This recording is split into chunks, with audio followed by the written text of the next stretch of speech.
मंगलम ओंकार मंगलम गुरु मंगलम गुरुदेव मंगलम ओम मंगलम ओंकार मंगलम गुरु मंगलम गुरुदेव मंगलम ओम मंगलम ओंकार मंगलम गुरु मंगलम गुरुदेव मंगलम ओम मंगलम ओंकार मंगलम गुरु मंगलम गुरुदेव मंगलम ओम मंगलम ओंकार मंगलम गुरु मंगलम गुरुदेव मंगलम ओम मंगलम ओंकार मंगलम गुरु मंगलम गुरुदेव मंगलम ओम मंगलम ओंकार मंगलम गुरु मंगलम गुरुदेव मंगलम।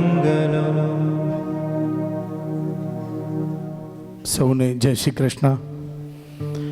ગીતા અસ્તિત્વનો ઉત્સવ ભગવાન શ્રી કૃષ્ણની સાથે સદગત શ્રી ઇન્દ્રવદનભાઈ મોદીને અર્ઘ્ય અર્પણ કરી રહ્યા છે, ત્યારે ખેડીલા પરિવાર પોથી પૂજન એવં ગુરુજીનું પૂજન।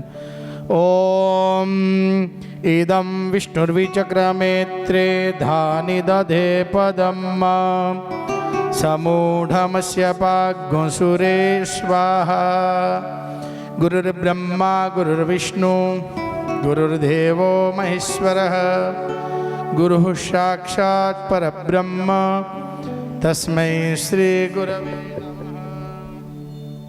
શ્રી સદગુરુદેવ કી જય।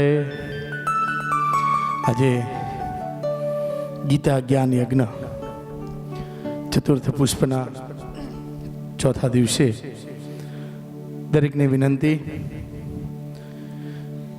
પોતાની ખેડીલા પરિવાર દ્વારા આવેલી પુસ્તક સાથે રાખી આપના મોબાઈલ ફોન સ્વિચ ઓફ રાખી સંપૂર્ણ શાંતિથી ગીતા જ્ઞાન યજ્ઞનું પૂજ્ય શ્રી ગુરુજી ભૂપેન્દ્રભાઈ પંડ્યાજીના શ્રી મુખે ગુરુજીની અમૃતવાણીમાં શ્રવણ કરીશું।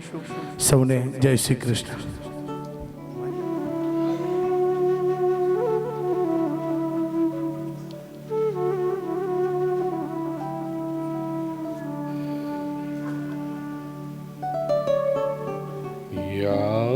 कुन्देन्दु तुषारहार धवला या शुभ्रवस्त्रावृता या वीणावरदण्डमण्डितकरा या श्वेतपद्मासना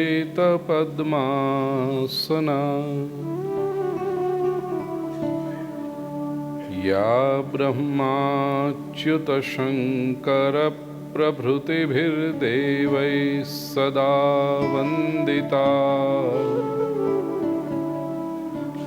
सा मां पातु सरस्वती भगवती निःशेषजाड्यापहा।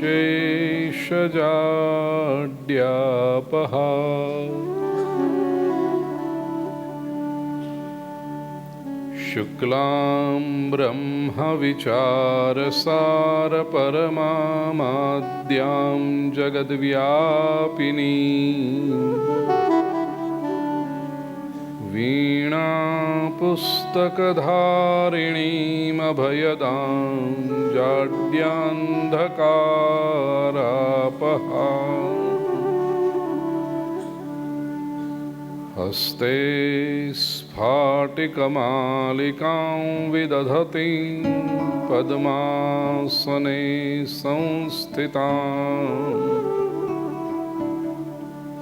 वन्दे तां परमेश्वरीं भगवतीं बुद्धिप्रदां शारदाम्।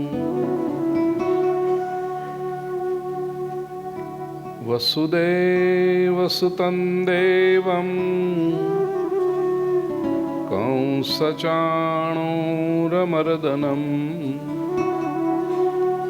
देवकी परमानन्दं कृष्णं वन्दे जगद्गुरुं गुरुर्ब्रह्मा गुरुर्विष्णुः गुरुर्देवो महेश्वरः गुरुः साक्षात् परब्रह्मा तस्मै श्री गुरवे नमः। नारायणं नमस्कृत्य नरं चैव नरोत्तमं देवीं सरस्वतीं व्यासं ततो जयमुदीरयेत्।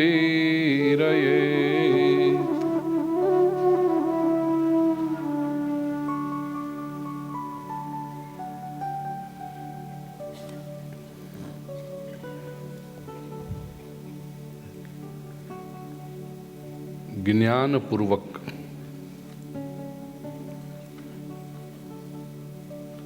कर्मों का संन्यास करके कर्मों के बंधन से मुक्त रहने का शास्त्र भगवान श्री कृष्ण समझा रहे हैं।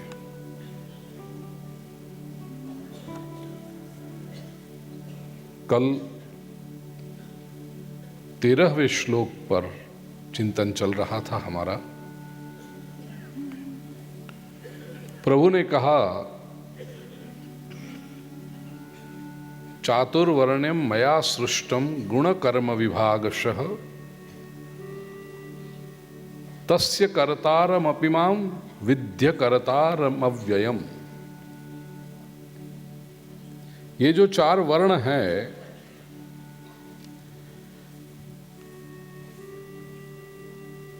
उसका सर्जन उनका मैंने ही किया है। गुण कर्म विभागशः व्यक्ति के गुणों के अनुसार उनके कर्मों के अनुसार यह विभाजन किया गया है। बहुत गलतफहमियां हुई 4 वर्णों के बारे में। कुछ लोग तो कहने लगे कि भारतीय समाज को बांटा गया, लेकिन ये नासमझ लोग हैं। न उनको सोशियोलॉजी का पता है, न उनको इतिहास का पता है, न उनको समाज व्यवस्था का पता है, न ह्यूमन साइकोलॉजी का पता है। जितनी भी प्राचीन संस्कृतियां थी विश्व भर में, आज भी जिनका स्मरण किया जाता है, उन सारी संस्कृतियों में समाज को बांटा था और 4 ही हिस्सों में बांटा था। केवल भारत की बात नहीं, संस्कृति की प्राचीनता की यदि बात करें, चाइनीज कल्चर बड़ी प्राचीन संस्कृति रही। मेसोपोटेमियन कल्चर बड़ी प्राचीन रही। इजिप्ट की संस्कृति बड़ी प्राचीन रही। ग्रीक कल्चर बड़ी प्राचीन रही, जिसने सोक्रेटिस, एरिस्टोटल, पाइथागोरस, डायोजिनस ऐसे ऐसे महान विचारक दिए। ये ग्रीक कल्चर, ये सारी संस्कृतियों को यदि आप देखोगे तो उनमें समाज को बांटा था। न केवल बांटा था, 4 में ही बांटा था।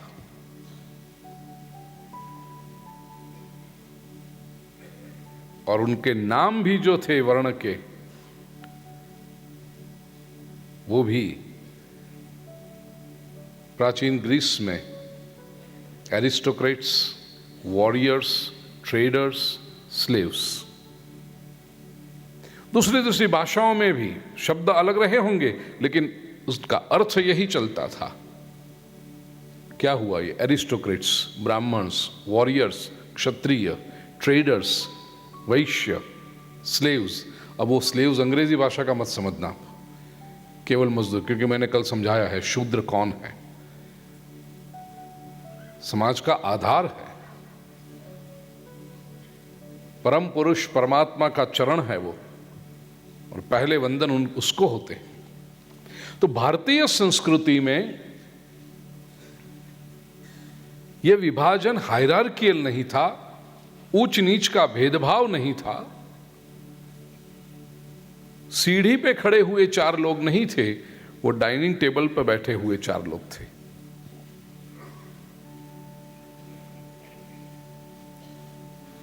मनुष्य का स्वभाव है विश्व भर में कि कोई भी अच्छी बात उसको दी जाए, एक अच्छा कॉन्सेप्ट दिया जाए, बदलते हुए समय के साथ वो कॉन्सेप्ट को मिस हैंडल करते हैं,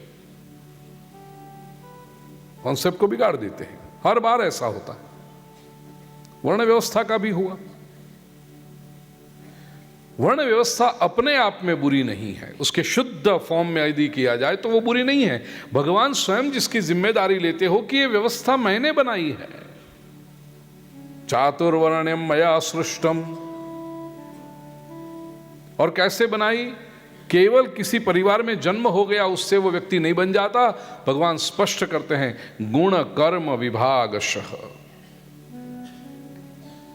ऐसे बनाई है मैंने। ये शब्द को जरा समझें, गुण कर्म विभागशः। गुण और कर्म से व्यक्ति का वर्ण निश्चित होता है। गुण व्यक्ति के भीतर है और कर्म उस गुण की अभिव्यक्ति है, एक्सप्रेशन है। व्यक्ति का गुण है ज्ञान की खोज, व्यक्ति का गुण है संशोधक वृत्ति, तो वो कर्म में परिणत होगा। वो अध्ययन करेगा, अध्यापन करेगा, वो ब्राह्मण हुआ। कुछ व्यक्ति का गुण है शौर्य, उसका गुण है वो अन्याय को सहन न करना, ये उसका गुण है, तो उसकी अभिव्यक्ति हुई। युद्ध करेगा, संघर्ष करेगा, अनीति का सामना करेगा, अधर्म का विरोध करेगा, ये उसका कर्म हुआ। गुण और कर्म ये दोनों के समन्वय से वो क्षत्रिय बना। गुण कर्म विभागशः। चारों वर्ण इसी तरह तय किए गए हैं। तो गुण भेद है, उसमें भेदभाव नहीं है। विभाजन है, विभाग है, लेकिन संघर्ष नहीं है। कॉन्फ्लिक्ट खड़ा करने की बात, कॉन्फ्लिक्ट तो राजनेता क्रिएट करते हैं। कॉन्फ्लिक्ट क्रिएट करे वही पॉलिटिक्स होता है। मेरी जाति ये, तुम्हारी जाति ये, मैं वो, ये तुम, मुझे ये मिलना चाहिए, तुमको ये नहीं मिलना चाहिए, ये राजनीति है, इसमें धर्म नहीं। गुण कर्म विभागशः। गुण ये व्यक्ति की भीतर की क्षमता है और कर्म उसका बाहर एक्सप्रेशन है, मैनिफेस्टेशन है।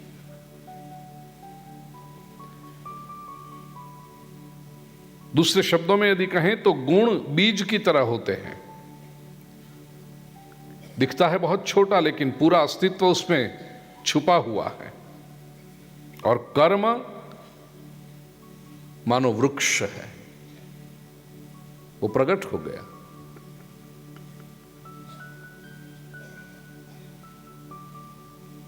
दोनों के समन्वय से समाज का विभाजन, जैसे स्त्री और पुरुष समाज के 2 अंग हैं। अब हम जानते हैं कि अस्तित्वगत भेद है उनमें। एनाटॉमिकल भेद को छोड़ो, शारीरिक भेद सामान्य बात है। गुणात्मक भेद है।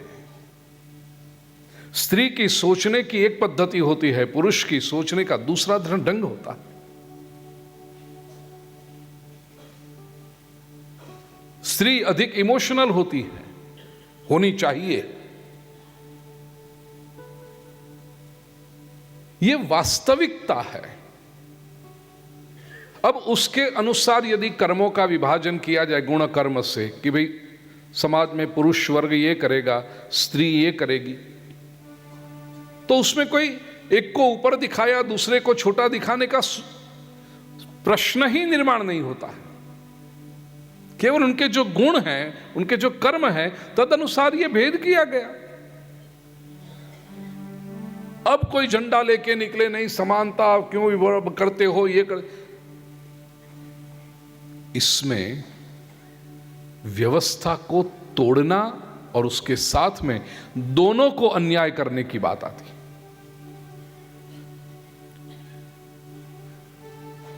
स्त्री पुरुष अलग है, उससे अब ये क्यों मान लिया आपने कि अलग है तो एक नीचा एक ऊपर है? ये जरूरी नहीं है कि अलग होने से एक नीचा और एक ऊपर हो गया। जैसे परिवार में एक पुत्र है और एक पुत्री है, माता पिता की दृष्टि में दोनों मेरे संतान हैं।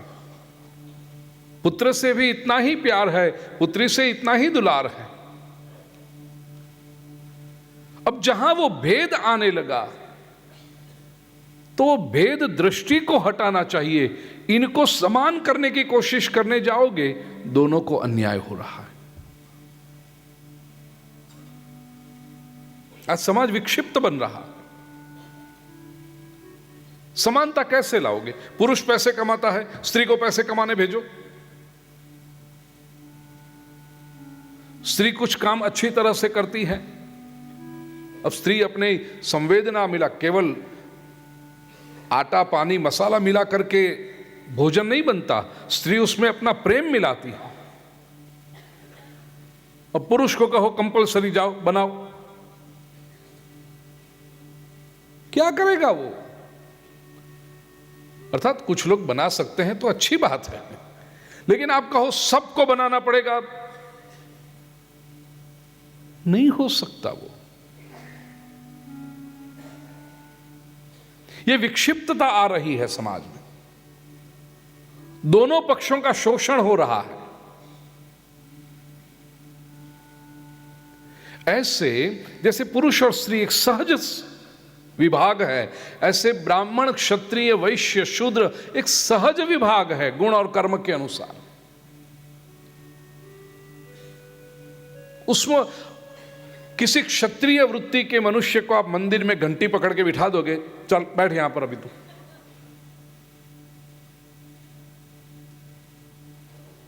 एक दुकान में बैठकर अच्छी तरह से व्यापार करने वाले व्यक्ति से आप कहोगे समानता, तेरे जीवन के 10 साल तुझे बॉर्डर पे जाना है, वो बेचारा वो बॉर्डर पे जाना है, बंदूक पकड़नी, वो विचार से ही अच्युतम केशव। वो कहेगा ऐसा नहीं हो सकता, मैं कुछ पैसे दे दूं मेरे बदले कोई और चला जाए, मैं इधर बैठ के इतना कमा लूंगा। उसका जो गुण है, उसका जो कर्म है, उसका जो स्वभाव है, तदनुसार यदि कर्म किरण दिया जाए तो पूरे समाज का विकास होगा। भगवान श्री कृष्ण कहते हैं मैंने ऐसे वर्ण की व्यवस्था निर्माण की है। एक ब्राह्मण को मंदिर के गर्भगृह में या किसी एकांत गुफा में बैठकर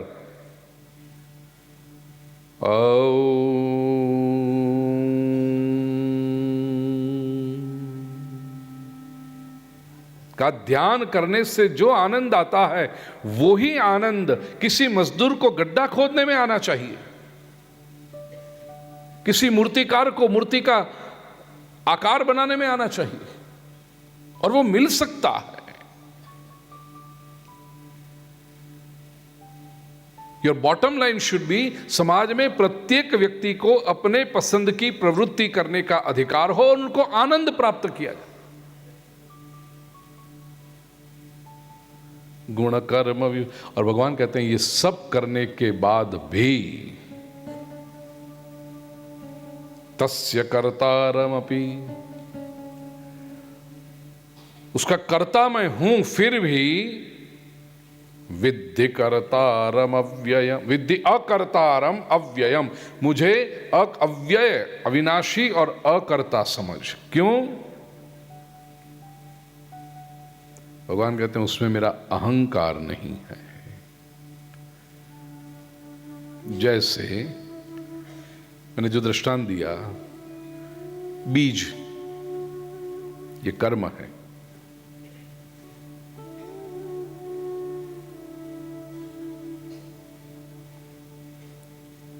केवल बीज जमीन में चला जाए उससे वृक्ष नहीं बनता। वृष्टि चाहिए, वर्षा चाहिए, बारिश चाहिए। भगवान कहते हैं मैं उस बारिश की तरह हूं। इसलिए भगवान कहते हैं भगवान की कृपा की बारिश हो, कृपा की वृष्टि हो।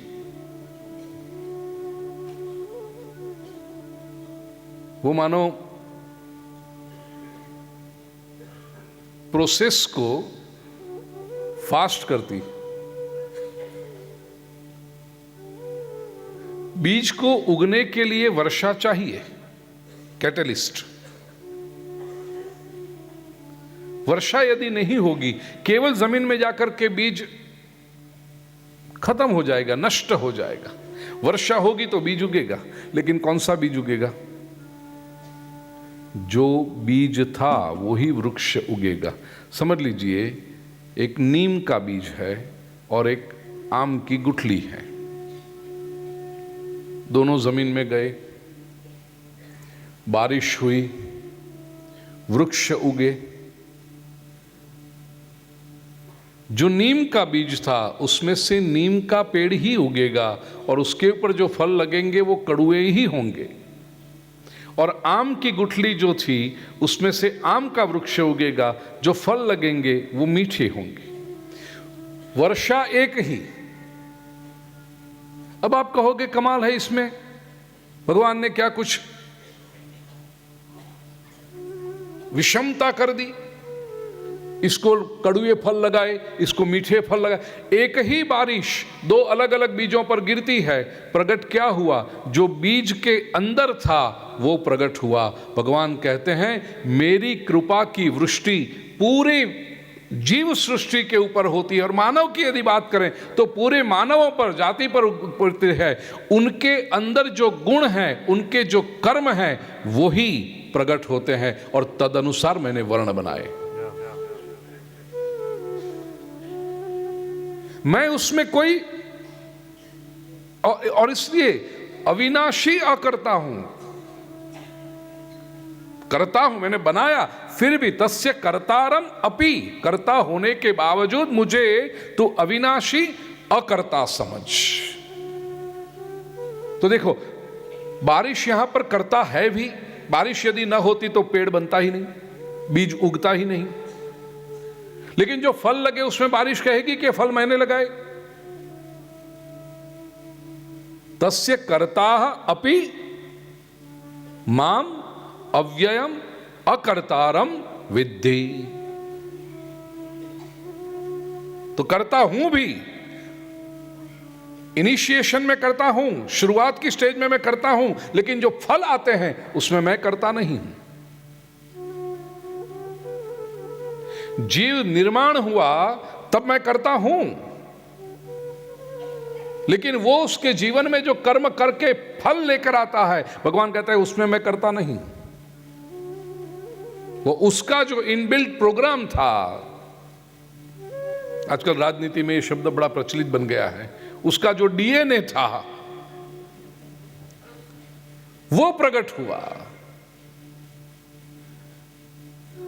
तो करता नहीं तो कॉन्ट्रडिक्शन है। कई लोग, भगवत गीता में ऐसे कई श्लोक हैं जो समझ नहीं पाते, विशेष करके ट्रांसलेशन पर डिपेंड करने वाले, अनुवाद पर डिपेंड करने वाले, जिन्होंने संस्कृत का अध्ययन नहीं किया है। उनको बड़ी दिक्कत होती है।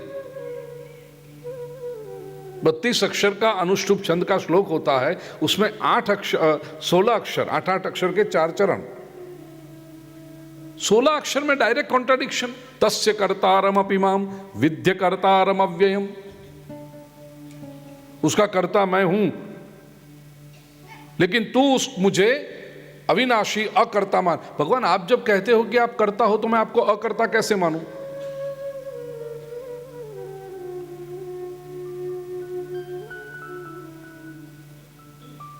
ये जो वेदांत की बात प्रभु उसको कहनी थी। अब जरा हमने है ना भागवत केवल कहानियों को ही सुनी। कन्हैया ने मटकी फोड़ी, लेकिन मैया ने पूछा फोड़ी? नहीं, मैंने नहीं फोड़ी। कन्हैया झूठ बोलता है। ओ सो स्वीट कनुआ।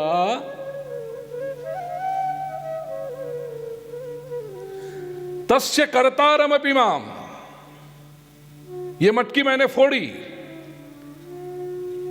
लेकिन विद्य कर्तारम अव्ययम, मुझे अविनाशी अकर्ता समझ। क्यों? क्योंकि उस कार्य करने में न मेरा कोई स्वार्थ था, न उसके फल के तरफ मेरी कोई दृष्टि है। और यदि कर्ता भाव नहीं है, अहंकार का भाव नहीं है और फल की लालसा नहीं है, तो मानो वो कर्म का बंधन हुआ ही नहीं।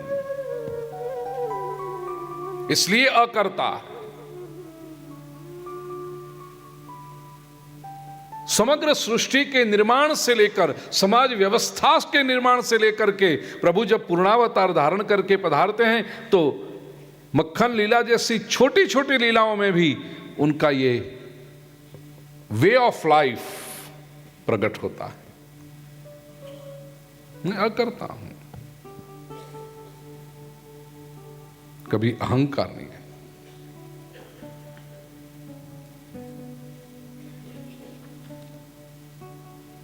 ऐसा जिसके जीवन में आया। और याद रखना, जो अकर्ता है ना, वो ही अव्यय हो सकता है। करने वाले तो बुदबुदे की तरह होते हैं, मैंने ये किया, ओहो, अरे कल तुमसे बड़ा करने वाला खड़ा है। ये विवाह की मौसम आती है ना, जो एक व्यक्ति बता रहे थे कि संपत्ति का प्रदर्शन खास करके हम भारतीय लोग 3 स्थान पर करते हैं। तो ऐसे हैं, वो दिखे कैसे दूसरे को कि इसके पास संपत्ति है। तो एक तो घर बड़ा हो, फर्नीचर अच्छा बनाया हो, तो लोगों को पता चले नहीं भाई है, हाँ जरा लोडेड। घर में पता चलता है। दूसरा, गाड़ी से पता चलता है, कौन सी गाड़ी चलाते हो, कौन सी बड़ी गाड़ी, तो पता चलता है। 4 બંગડી। આપણે ગુજરાતીઓમાં એટલામાં અટકી જાય, એનાથી આગળ ઘણી છે ભાઈ। આપણે તો દોડ જ્યાં સુધી હોય ત્યાં સુધી રાખીએ ને। घर, गाड़ी और तीसरे प्रसंग। घर में जो बेटे बेटी का ब्याह कैसे कराते हो, अब वो सब हो गया या उसका कोई मौका नहीं मिला तो फिर 25वीं वेडिंग एनिवर्सरी मनाते हैं, इसका बर्थडे मनाते हैं, 50वां बर्थडे मनाते हैं। वो बहाना करके लोगों को बुलाओ और दिखाओ कि हमारे पास है। प्रसंग, ये 3 ही स्थान है। इसके सिवा स्थान कौन सा बोलो? पहले एक स्थान था कि पत्नी ने ज्वेलरी कैसी पहनी है, लेकिन उसमें अब सब डुप्लीकेट आ गया। तो अब पता नहीं चलता कि भाई पहना हो तो पता नहीं है, दिखता तो बड़ा है लेकिन बगसराय होए।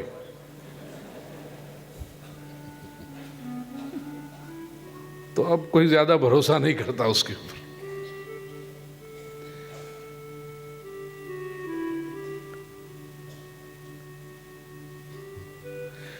व्यक्ति का स्वभाव है, वो दिखाना चाहता है, जिसको कोई अभिलाषा नहीं है, ऐसी कोई अहंकार नहीं है। जिसने आज दिखाया कल छुप जाएगा वो, क्योंकि उससे बड़ा दिखाने वाला कोई आ जाएगा। सोसाइटी में पहली बार आप गाड़ी अच्छी महंगी वाली ले आए तो सबकी आंखें आपके तरह ताक के रहेगी। 2 महीने बाद कोई दूसरा ले आया, क्या करोगे अब? तो जब आप ले आए तब आपको लगता है कि मैं करता हूं, मैं बना, बुझा भी 2 महीने में। लेकिन ये भाव ही जिसमें नहीं है अहंकार का, तो फिर वो अव्यय हो गया, अविनाशी हो गया।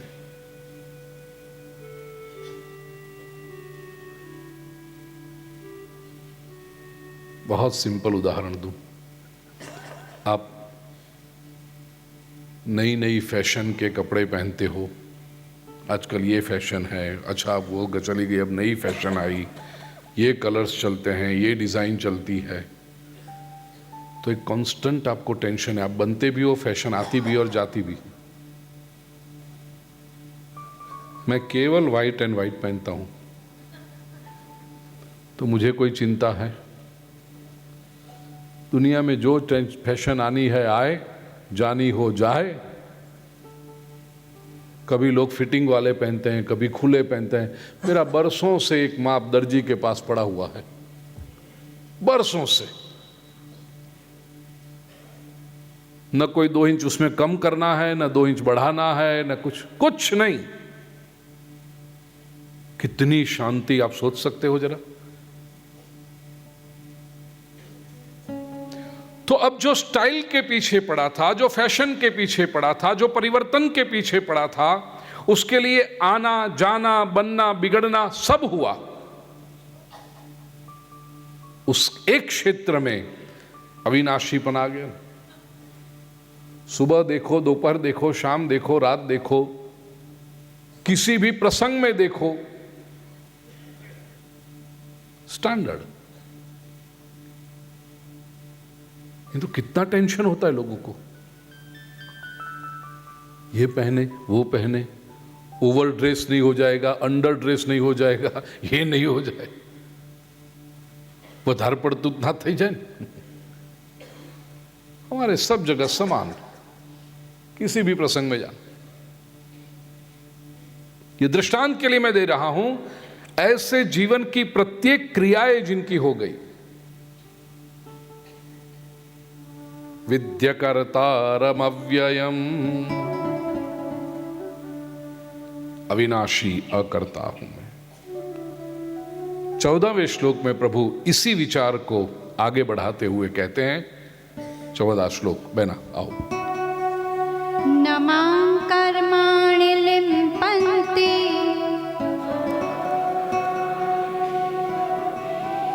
न मे कर्मफले स्पृहा इति मां योऽभिजानाति कर्मभिर्न स बध्यते।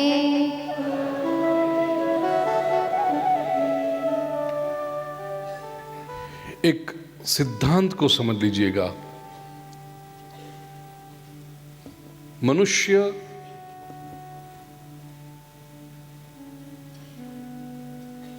केवल स्वावलंबी हो ही नहीं सकता। यदि कोई व्यक्ति कहे कि मुझे दूसरे की आवश्यकता ही नहीं है, I am totally on my own, यह संभव ही नहीं है। मनुष्य केवल स्वावलंबी नहीं हो सकता, मनुष्य पूर्णतः परावलंबी भी नहीं हो सकता।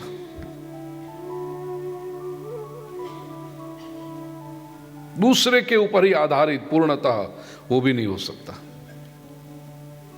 मनुष्य न केवल स्वावलंबी है, न पूर्णतः परावलंबी है, मनुष्य वस्तुतः परस्परावलंबी है। कुछ बातों के लिए हम दूसरों पर आधार रखते हैं, तो कुछ बातें हमारे पास ऐसी भी है जिसके लिए दूसरे हम पर आधार रखते हैं। और ऐसे ये परस्परावलंबन से ही समाज की प्रक्रिया चलती है, विश्व चलता है। इसी सिद्धांत को प्रभु ने तीसरे अध्याय में समझाया था, देवता और मनुष्यों के बीच में के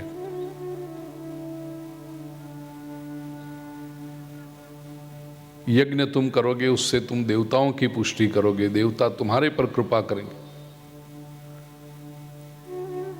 और परस्परम भावयन्तः श्रेयः परम वाप्स्यथ, कृष्ण ने कहा था ये परस्पर को पुष्ट करते हुए आप परम कल्याण को प्राप्त करोगे।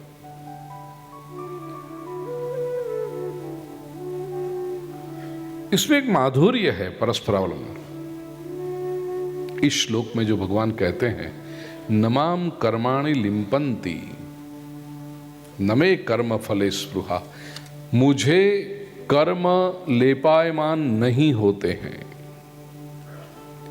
मैं कर्मों से लिप्त नहीं होता हूं, कर्म मुझे चिपकते नहीं है। क्यों? क्योंकि न मे कर्म फले स्पृहा, मुझे कर्म फलों की स्पृहा नहीं है। कर्म के फल के लिए मुझे कोई आकर्षण नहीं है, कोई लालसा नहीं है। इति माम योभिजानाति कर्मभिर्न सबध्यते, ऐसा मुझे जो जान लेता है वो स्वयं भी कर्मों के बंधन में नहीं आता है।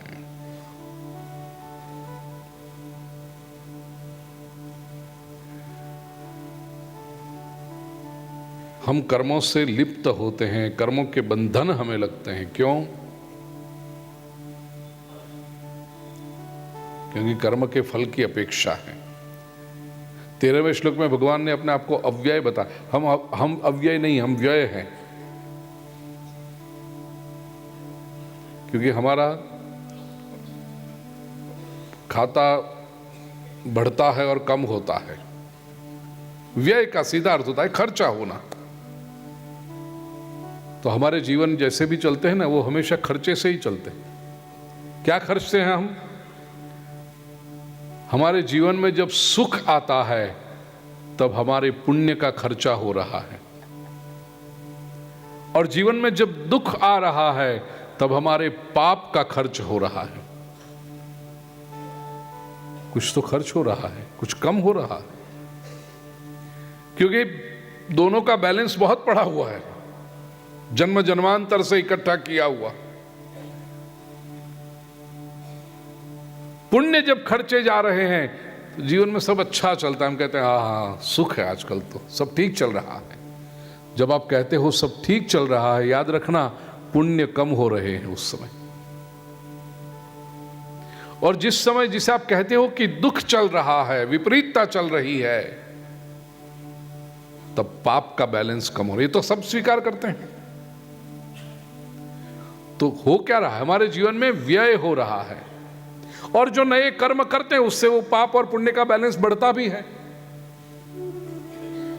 भगवान कहते हैं चूंकि मैं फल की अभिलाषा नहीं रखता, इसलिए मुझे न जीवन में पाप आते हैं न पुण्य आते हैं।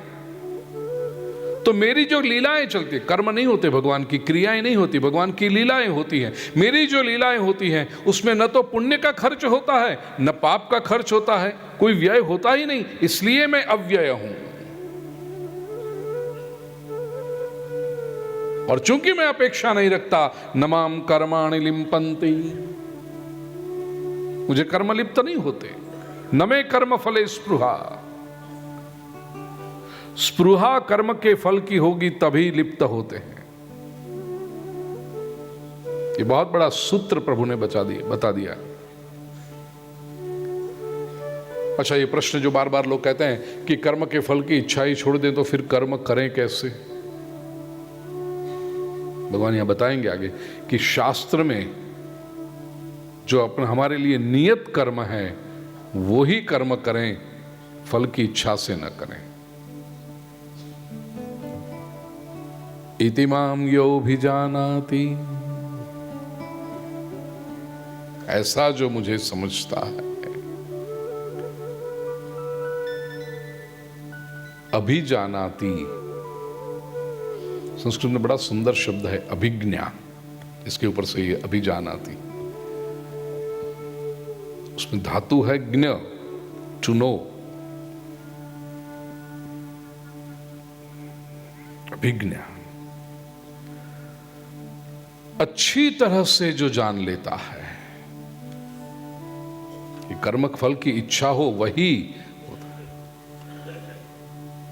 कर्म की लालसा मनुष्य के लिए भयंकर परिणाम लाती है। एक बात स्पष्ट समझ लेना भगवत गीता के 4th अध्याय के माध्यम से, हमारे जीवन में जो भी सुख दुख है, अनुकूलताएं विपरीतताएं हैं,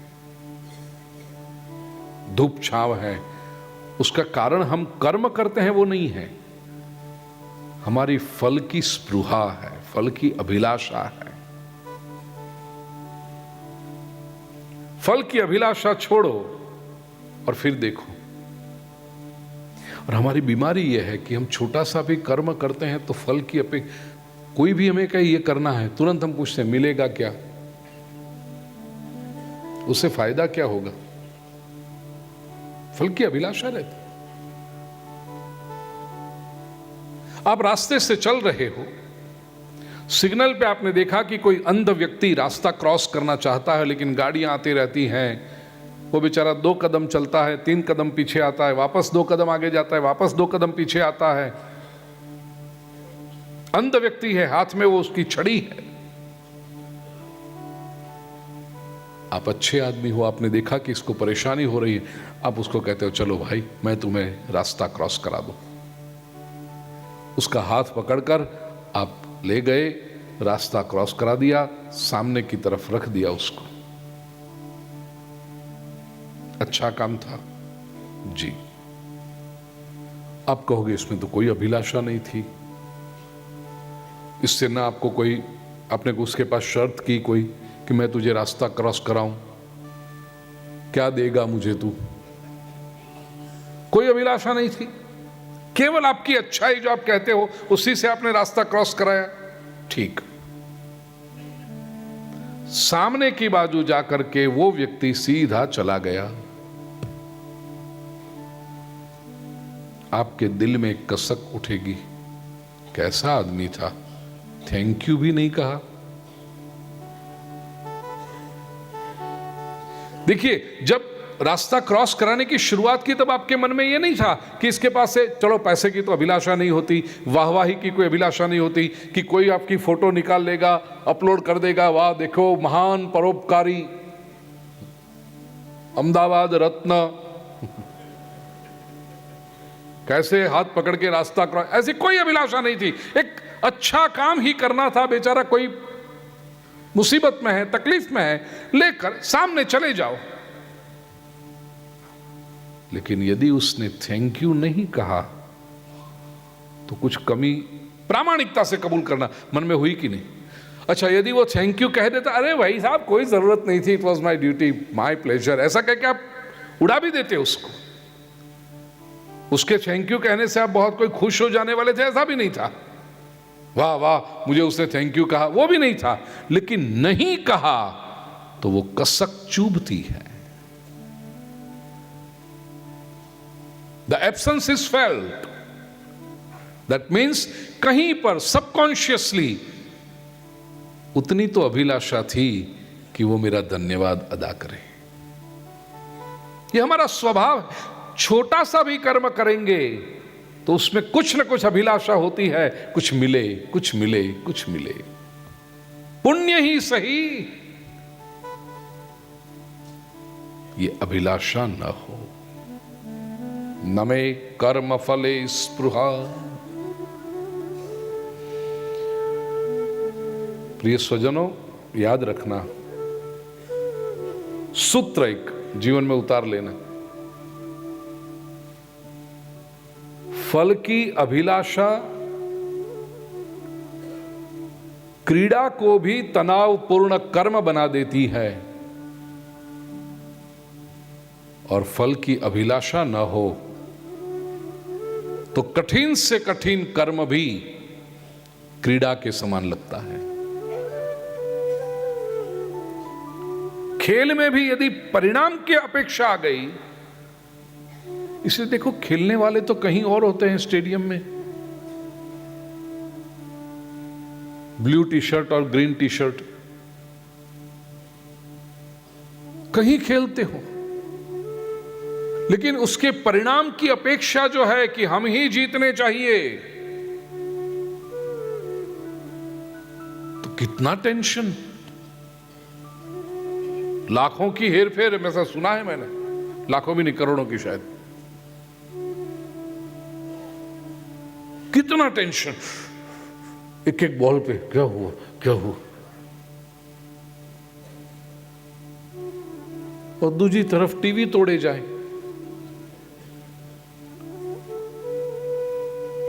मैंने सुना कि पड़ोसी देश में ये